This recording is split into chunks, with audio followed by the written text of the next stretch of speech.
నేను కూడా ఎక్కడ అక్కడ చెడ్డ పేరు తెచ్చుకోలేదు. ఈవెన్ నక్సలైట్లు కూడా నేను అన్నలారా ఒక్కలారా ఆశయాలు ఆదర్శాలు భావాలు ఉన్నవాళ్ళు, విద్యావంతులు, మేధావులు, అడవులకు వెళ్ళి ఆకులల్లములు దీని అసలు రాసేదానికంటే ప్రజల్లో ఉండి పలు పనులు చేసి ప్రేమను పొంది ప్రాణులు వెళ్ళున్న వాళ్ళు, దిల్లున్న వాళ్ళు వెలుగులో ఉండాలి.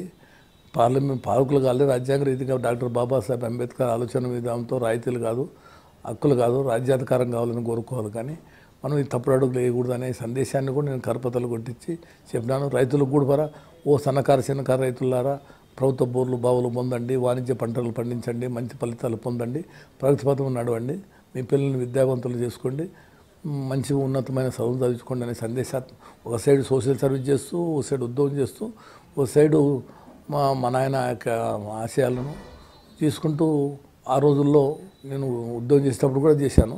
మా నాయన ఆలోచన ఫస్ట్ మా నాయనే నాకు ఇన్స్పిరేషను. తర్వాత కోట్ల మా నాయన చనిపోయిన తర్వాత ఉద్యోగము, అప్పుడు నేను పెళ్ళి కూడా కాలేదు నాకు. విజయభాస్కర్ రెడ్డి ఆయన నన్ను ఒక రాజకీయాలకు రమ్మని 33 ఏళ్ళలో నా రాజకీయాలకు వచ్చాను.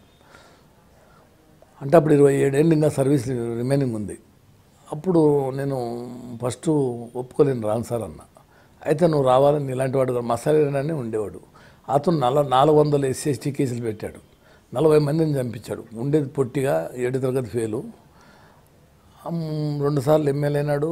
ప్రజలు పంపేది అక్కడ కర్ణాటకకు అతి దగ్గరలో ఉంది, ఆంధ్రప్రదేశ్కి అతి చివరిలో ఉంది. మూఢనమ్మకాలు, చేదస్తాలు, 4 మండలాలు కన్నడ మాట్లాడతారు ఇప్పుడు కూడా. గట్టను ఉంది, కట్టెలతో కొట్టుకుంటారు, రాక్షసి క్రీడ అది. దాన్ని కంట్రోల్ చేశాను, డెవలప్. శత్రువు కూడా సాయం చేశాను. మతం అడిగలేదు, కులం అడిగేది లేదు, వర్గం అడిగేలేదు, ప్రాంతం అడిగేలేదు. ఎవరు వచ్చినా ఎమ్మెల్యేగా 94 ఓడిపోవడం, ఎమ్మెల్యేగా పోటీ చేయడము, ఓడిపోవడము.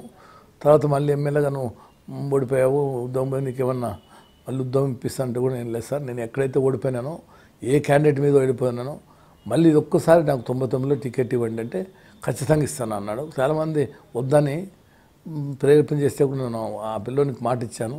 మాట తప్పని నాయకుడు ఎవరన్నే పార్లమెంట్లో అడిగితే నీతి నిజాయితీ గల నాయకుడు ఎవరైనా ఉన్నారా అంటే అద్వానీ లాంటి, వాజ్పేయి లాంటి వాటి ప్రధానమంత్రి ఉన్నప్పుడు రాజీవ్ గాంధీ ఇచ్చిన సమాధానం అంటే మా పార్టీలో నిజాయితీ గల మచ్చలేని నాయకుడు కోట్ల విజయభాస్కర్ ఉన్నాడని. ఆయన గొప్పతనాన్ని ఇప్పుడు కూడా నేను కొనాడుతూనే ఉన్నాను. ఎందుకంటే అలాంటి గొప్ప మనసుల్లో, నీతి నిజాయితీ గల వ్యక్తుల్లో రాయలసీమలో, మరి ప్రకాశం జిల్లాలో ఎవరు మచ్చలేని నాయకుడు.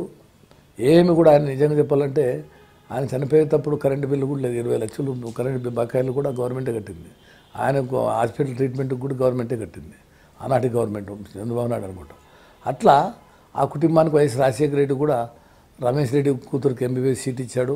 4 కోట్ల మందము. తర్వాత చిలుకూరులోన ఐరన్ ఓరు కూడా సుజాతమ్మకి ఇచ్చాడు, సాయం చేశాడు, ప్యారలల్గా సాయం చేశాడు.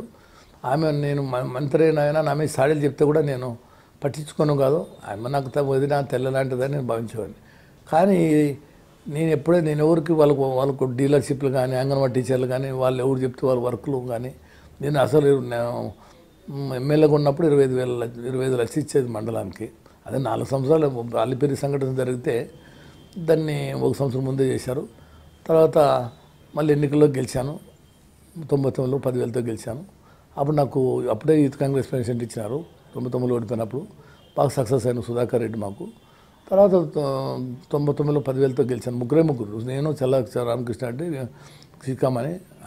ఆయన కొడుకు కొడుమూరులో వైఎస్ఆర్ నుంచి గెలిచి టీడీపీలో పోయినాడు.